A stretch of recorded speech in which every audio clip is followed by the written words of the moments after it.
오늘 하나님이 찾으시는 사람이라는 말씀의 제목을 가지고 함께 은혜를 나누고자 합니다. 세상은 어떤 사람들을 찾고 있을까요? 회사에서는 얼마나 전문성을 가지고 있는지, 또 어떤 실력과 스펙을 갖고 있는지를 우선적으로 봅니다.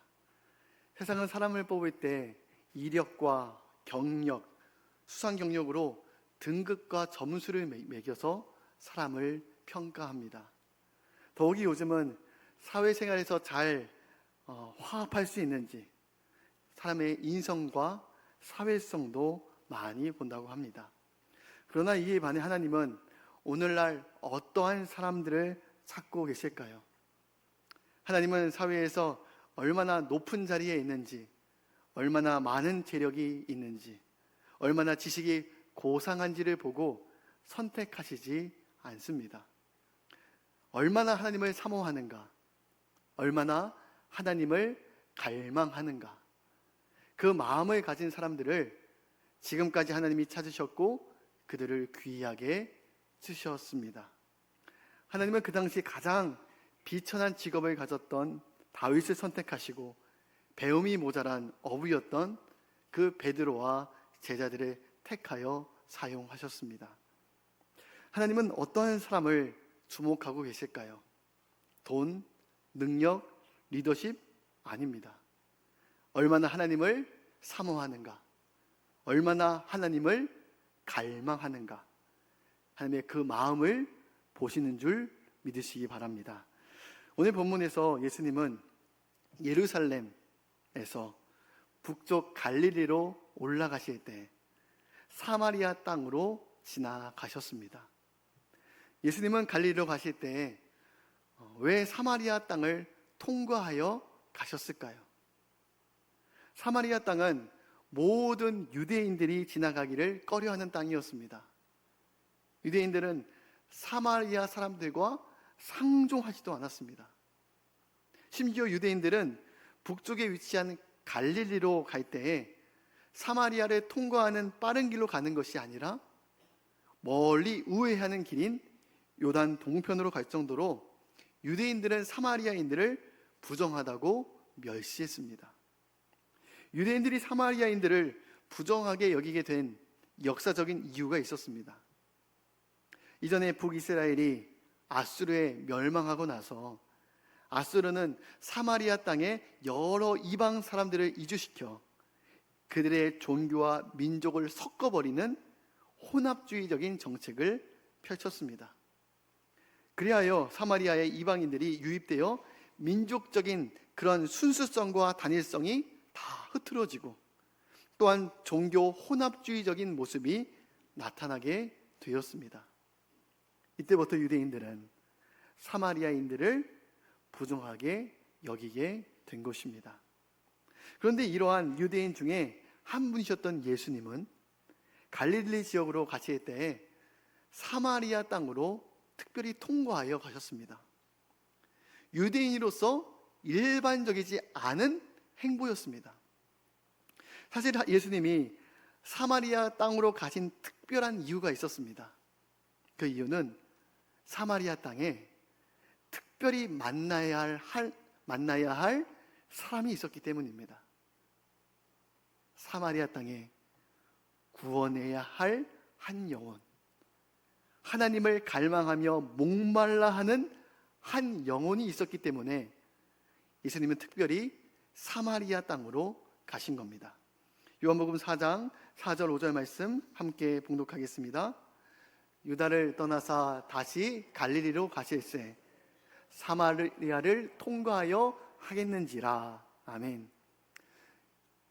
예수님은 사마리아를 통과하여 갈릴리로 가시고자 하시는 특별한 주님의 의지를 갖고 계셨습니다. 드디어 예수님은 사마리아 수가라는 지역에 도착하셨습니다. 예수님이 도착하던 때는 날이 가장 뜨거운 정오였습니다. 보통 날이 뜨거운 정오에는 사람들이 모든 일에 잠시 멈추어 쉬었기에 일반적으로 거리에는 사람의 통행이 거의 없는 때였습니다. 그때 그 정오에 물을 길러 나오는 한 여인이 있었습니다. 사람들을 만나기를 원하지 않았던 대인 기피증을 갖고 있었던 여인이었습니다. 그 여인은 영적인 목마름을 갖고 있었습니다. 그녀는 자신 안에 있는 목마름을 해결할 길이 없어서 괴로움 가운데 하루하루를 보내고 있었습니다. 자신의 그 공허한 마음, 빈 마음을 채우고자 여러 가지 방법을 다 동원해 보았습니다. 자신의 공허한 마음이 사람으로부터 온 것인 줄 알고 여러 남자들을 만나보기도 하고 결혼도 해서 가정을 이루어 보았지만 자신 안에 있는 빈 마음과 그 영적인 공허함을 해결할 길이 없는 겁니다. 채워지지 않는 겁니다. 예수님은 이 여인의 영적인 상태와 그 상황을 아시고 의도적으로 그 여인에게 가서 내 남편을 불러와라 이렇게 말씀하셨습니다.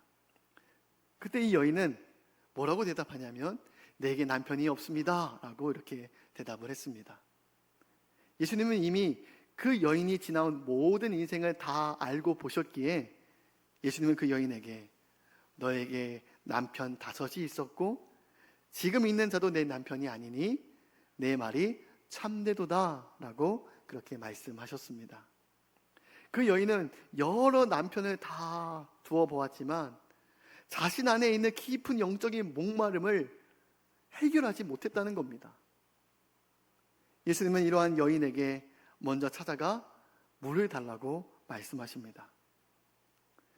예수님은 지금 앞에 놓인 그 물을 통해 이 여인과 대화를 시작하셨고 이 우물가의 물을 통해 구원과 영생에 대한 것을 깨닫게 하시고자 하셨던 겁니다. 예수님은 이 여인의 영적인 목마름과 갈급함을 아셨습니다. 그래서 영생에 대한 진리를 깨닫게 하시고자 물을 비유로 들어 말씀하시기 시작하셨습니다. 예수님은 이 여인에게 물을 달라고 말씀하시며 이렇게 말씀합니다. 내가 만일 하나님의 선물과 또 내게 물을 좀 달라는 이가 누구인 줄 알았더라면 내가 그에게 구하였을 것이요 그가 생수를 내게 주었으리라. 그때 이 여자가 말하기를 주여 물 기를 그릇도 없고 이 우물은 깊은데 어디서 당신이 그 생수를 얻겠사옵나이까. 이 여인은 예수님께 당신은 이 우물을 기를 그릇도 없고 물도 없는데 당신이 나에게 어떻게 물을 줄 수 있다고 말하는 겁니까? 라고 그렇게 물은 겁니다. 이에 예수님은 영적인 진리의 말씀을 덧붙여서 말씀하십니다. 이 물을 마시는 자마다 다시 목마르려니와 내가 주는 물을 마시는 자는 영원히 목마르지 아니하리니 내가 주는 물은 그 속에서 영생하도록 솟아나는 샘물이 되리라. 이렇게 말씀하셨습니다. 세상에서 주는 물은 다시 우리를 목마르게 하지만 주님이 주시는 물은 다시 목마르지 않은 영원한 샘물이 되리라 말씀하셨습니다. 세상에 주는 물은 어찌 보면 오랫동안 바다에 표류하고 있는 사람이 배 안에서 목마르다고 바닷물을 마시는 것과도 같습니다.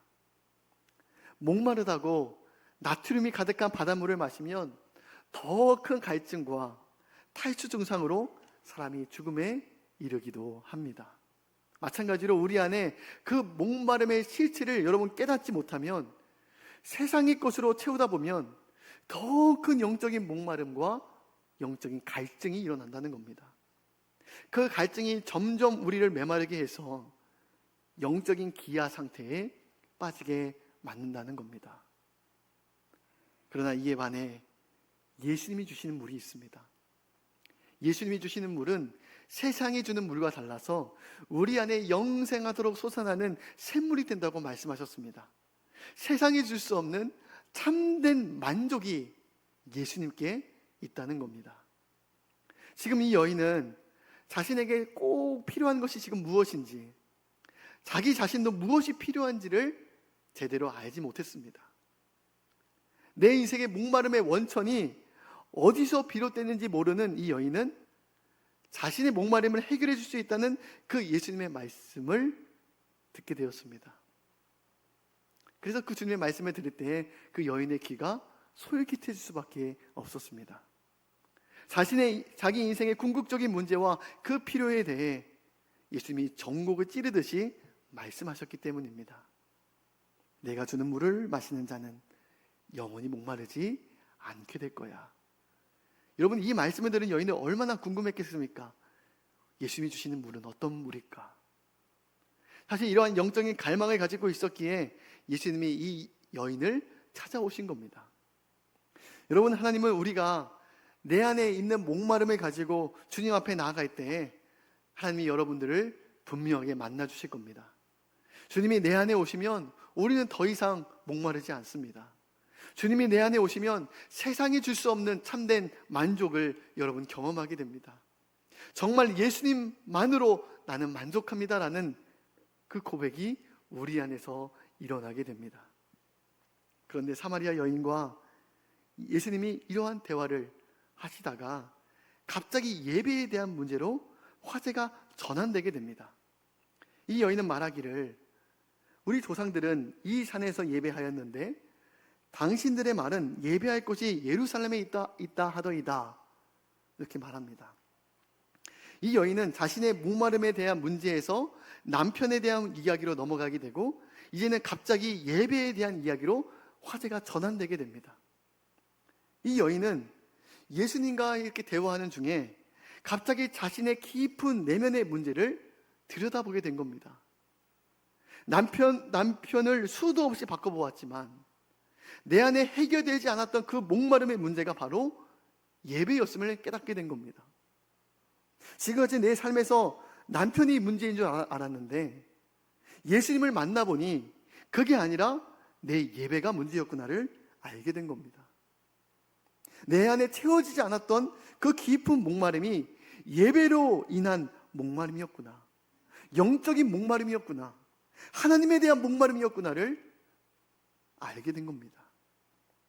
이때 예수님은 이 사마리아 여인을 향하여 이 산에서도 말고 예루살렘에서도 말고 너희가 아버지께 예배할 때가 이르리라 라고 말씀하셨습니다. 여러분, 어디서 예배하느냐, 그 예배 장소가 문제가 아니라고 말씀하셨습니다.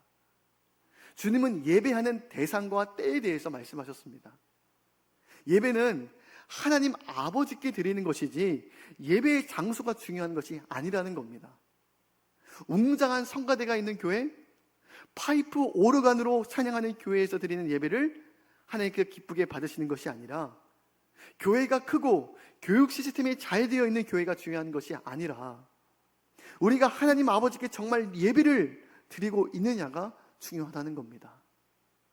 장소의 문제가 아니라 대상의 문제라는 겁니다. 예수님께서 요한복음 4장 22절 말씀에서 이렇게 말씀하셨습니다. 함께 봉독하겠습니다. 너희는 알지 못하는 것을 예배하고 우리는 아는 것을 예배하노니 이는 구원이 유대인에게서 남이라. 아멘. 문제는 사마리아인의 예배는 알지 못하는 것을 예배하고 있다는 겁니다. 예배의 대상인 하나님을 제대로 알지 못하고 예배하고 있다는 겁니다. 여러분, 이 사마리아 여인은 지금까지 오랫동안 사마리아 땅의 그리심 산에서 예배를 하였지만 아직까지 하나님을 인격적으로 만나지 못했다는 겁니다. 예배를 통해 하나님을 만나본 적이 없는 여인이었습니다. 지금까지 그냥 습관적으로 율법적으로 드린 예배였지 정말 하나님이 어떠한 분이신지를 알지 못하고 경험해 본 적이 없는 그러한 종교적인 예배만 드렸다는 겁니다. 그 여인은 예배 안에서 하나님을 만나지 못한 그 목마름을 채우기 위해 그 자리를 남편으로 통해 그 자리를 채우고자 했던 겁니다.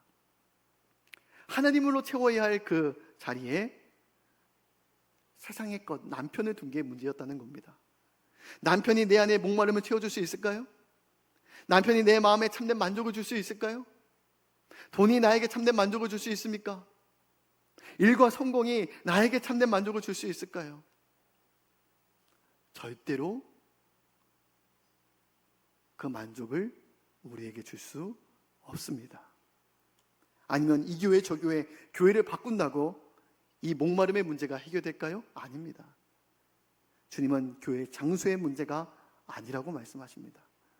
중요한 것은 우리가 하나님 아버지께 제대로 예배를 드리고 있느냐, 하나님 아버지를 만났느냐가 중요하다는 겁니다. 여러분, 요한복음 4장 23절의 말씀에 보면 우리 함께 봉독하겠습니다. 아버지께 참되게 예배하는 자들은 영과 진리로 예배할 때가 오나니 곧 이때라. 아버지께서는 자기에게 이렇게 예배하는 자들을 찾으시느니라. 하나님은 영이시니 예배하는 자가 영과 진리로 예배할지니라. 아멘. 하나님이 이제 참되게 예배할 때가 올 것이다. 이제는 너희가 영과 진리로 예배할 때가 올 것이다. 이 영은 무엇을 말하는 겁니까?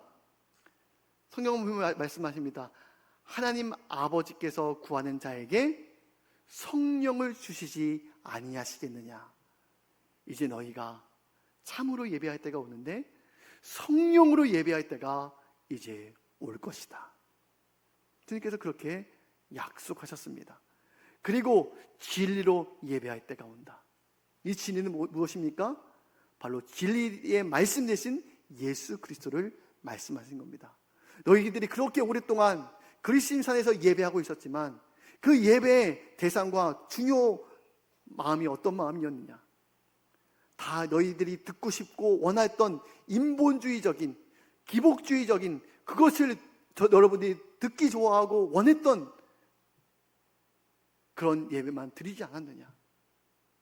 이제는 사람이 원하는 이야기, 내가 원하는 기복주의적인 그런 예배가, 정성과 예배가 아니라 하나님의 진리의 말씀으로 예배할 때가 오게 될 것이다. 주님께서 이렇게 말씀하셨습니다. 이 여인은 예수님과 대화하는 중에 자신의 이 비극적인 문제의 근원이 남편이 문제가 아니라 예배가 문제였다는 것을 깨닫게 됩니다. 이 여인의 본질적인 목마름에 대한 고민이 있었습니다. 그래서 예수님이 하나님을 갈망하는 그 여인을 저 멀리 예루살렘 땅에서 보시고 그 여인을 만나 주시기 위해서 이 여인이 있는 사마리아 땅으로 직접 찾아오신 겁니다. 여러분, 하나님은 지금도 누구를 찾고 계십니까? 하나님을 갈망하는 사람, 자신의 결핍이나 어려움을 통해 그 본질적인 문제, 바로 하나님을 찾고 갈망하는 사람들을 주님께서 오늘도 찾고 계신 줄 믿습니다. 이 여인은 남편이 5번이나 바뀐 자신의 상황을 이미 알고 계시는 예수님을 보게 되었고 19절에서 예수님을 부르는 호칭이 이제 달라지게 됩니다. 처음에는 예수님이 물을 달라고 하는 그냥 지나가는 나그네로 알았는데 함께 주님과 대화를 하다 보니 자신의 삶의 문제까지 다 아시는 그 모습을 보면서 예수님에 대한 그녀의 태도가 바뀝니다. 19절 말씀 함께 보겠습니다. 여자가 이르되 주여 내가 보니 선지자로소이다. 이 여인은 예수님 하여 주님, 하나님이 보내신 선지자라고 이제 바꾸어 부르고 있습니다. 사실 그녀는 예수님 앞에 자신의 표면적인 삶의 문제에 대해서 말할 수도 있었습니다. 여러분, 그 당시 이 여인의 남편이 5번이나 바뀌어졌다는 것은 그 여자가 음란한 생활을 했기 때문에 남자가 5번이나 바뀐 것이 아니었습니다. 그 당시 율법을 보면 여자에게는 이혼할 권리가 없었습니다. 가부장적인 사회였기 때문에 오직 남편에게만 이혼할 권리가 있었습니다. 사실 이 여인은 남편에게 5번이나 버림을 받은 여인이었습니다. 그래서 이 여인은 주님께 저는 왜 이렇게 남자들에게 매번 버림을 당하는 걸까요? 내 성격이 문제일까요? 내 어떠한 잘못된 언어 습관 때문에 그런 걸까요? 이렇게 자신의 표면적인 삶의 문제에 대해서 말할 수도 있었지만 그 여인은 이런 표면적인 문제에 대해서 주님께 말하지 않았습니다. 그 여인은 본질적인 목마름에 대해서 이야기했습니다. 사실 저도 이혼을 하고 새로운 좋은 남자를 만나면 내 안에 있는 목마름이 채워줄 줄로 알았는데 전혀 그렇지가 않았습니다. 이 목마름은 세상이 채울 수 없는 겁니다 라고 고백하면서 이 여인은 하나님을 향한 갈망으로 나아가고 있습니다. 여러분, 하나님이 찾으시는 예배자가 되시기를 주님의 이름으로 축복합니다. 이 수가성 여인의 목마름은 영적인 목마름이었습니다. 우리도 내 안에 있는 목마름의 본질, 그 근원을 알지 못하니까 자꾸 세상의 것으로 채우려고 하는 겁니다. 사람으로 채우려고 하고 돈으로 채우려고 하고 일과 성공으로 채워보려고 하지만 이미 이러한 세상의 것들로는 내 영혼이 채워지지 않는다는 것을 여러분 이미 경험해서 아시지 않습니까? 이 수가성 여인처럼 우리의 근원적인 목마름은 하나님으로만 채워줄 수 있는 것입니다. 하나님은 지금도 하나님을 갈망하는 자들을 지금도 찾고 계십니다. 하나님을 사모하는 사람들을 지금도 찾고 계십니다. 이제 하나님을 갈망하는 마음으로 여러분 나아오십시오. 하나님을 갈망하는 심령 가운데 주님께서 오늘도 이 예배 자리 가운데 찾아와 주실 줄로 믿습니다. 예수님이 사마리아에 있는 이 여인의 영적인 갈망을 하시고 친히 그 사마리아 땅까지 찾아가셨던 것처럼 하나님을 갈망하는 심령 가운데 오늘도 찾아와 주시고 우리의 삶을 성령 안에서 변화시켜 주실 줄로 믿습니다. 우리 안에 성령을 주셔서 더 이상 목마르지 않는 참된 기쁨과 만족을 누리게 하실 줄로 믿습니다. 오늘도 하나님만을 갈망하며 우리 안에 주님으로 채워 주시옵소서 구하는 저와 여러분이 되시기를 주님의 이름으로 축복합니다. 우리 이 시간 함께 통성으로 기도하도록 하겠습니다. 우리 함께 기도 제목 놓고 함께 통성으로 기도하도록 하겠습니다.